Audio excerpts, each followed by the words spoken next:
in the shadows of one of the world's biggest sporting events.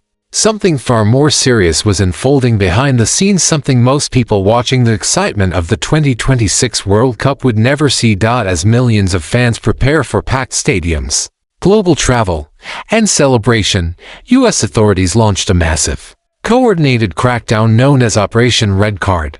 But this wasn't about football penalties, it was about dismantling dangerous criminal networks operating across the country. This operation reveals a reality many overlook. Whenever large international events happen, they don't just attract tourists. They also attract organized crime. Operation Red Card was designed to get ahead of that threat, led by federal agencies and supported by local law enforcement. The operation targeted deeply rooted criminal systems, groups involved in human trafficking, drug distribution, and illegal weapons circulation. These aren't isolated crimes. They are interconnected networks that thrive in chaos, anonymity, and high population movement, exactly the kind of conditions a global event like the World Cup creates. Within a short period, authorities filed over 130 federal charges, signaling just how widespread and organized these activities had become. But to really understand the importance of this operation, you need to look deeper. Let's start with human trafficking, one of the fastest growing criminal industries in the world. Major events increase demand for illegal services, and traffickers exploit that demand. Victims, often vulnerable individuals, are moved across states, hidden in plain sight, and controlled through fear, debt, or manipulation. Operation Red Card specifically targeted networks suspected of moving victims into host cities ahead of the World Cup. This wasn't random policing, it was intelligence-driven. Investigators tracked patterns, monitored communications, and identified suspicious movements long before arrests were made. Then there's the issue of drug trafficking. Large-scale events mean increased nightlife, tourism, and spending, all of which create opportunities for drug distribution networks to expand rapidly. Authorities uncovered operations moving narcotics across state lines, using highways, logistics companies, and even legitimate businesses as cover. What makes this more concerning is how these networks often overlap with other crimes. Drug money doesn't just fund more drugs, it fuels weapons purchases, illegal businesses, and sometimes even international criminal alliances. Which brings us to the third major focus, illegal weapons. In several cases tied to the operation, law enforcement identified individuals and groups stockpiling or distributing firearms outside legal channels.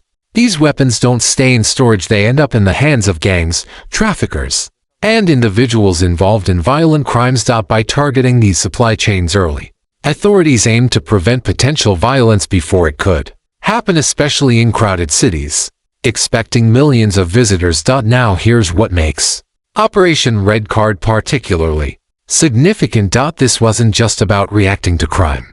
It was about anticipating it. Law enforcement agencies studied previous global events, Olympics, World Cups, major festivals, and identified patterns. They noticed that crime doesn't spike randomly. It follows opportunity. So instead of waiting for incidents, they moved first. Coordinated raids, surveillance operations, and interagency collaboration allowed them to disrupt criminal activity at multiple levels, from street-level distributors to higher-level organizers. And this kind of coordination isn't easy. It involves federal agencies, state police, local departments, and sometimes even international partners. Information has to be shared quickly, accurately, and securely. Mistakes can cost lives or allow criminals to escape. That's why operations like this are rarely visible to the public. Most people will only hear about the final numbers, arrests made, charges filed. But behind those numbers are months, sometimes years of investigation. And there's another important layer to this story. Operations like Red Card highlight how modern crime has evolved. This is no longer just about isolated criminals acting alone.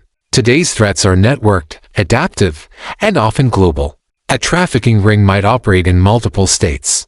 A drug supply chain might connect cities hundreds of miles apart.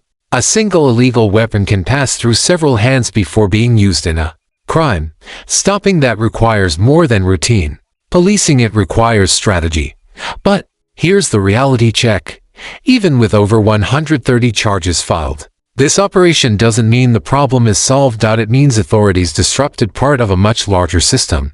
And that's why these crackdowns matter, not because they eliminate crime overnight, but because they weaken the structures that allow it to grow.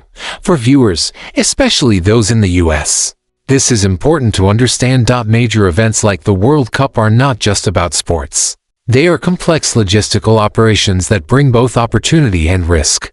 While fans focus on matches and celebrations, law enforcement operates in the background, managing threats most people never see. So the next time you watch a packed stadium, a vibrant fan zone, or a city full of visitors, remember this: there's another game being played, one that doesn't happen on the field.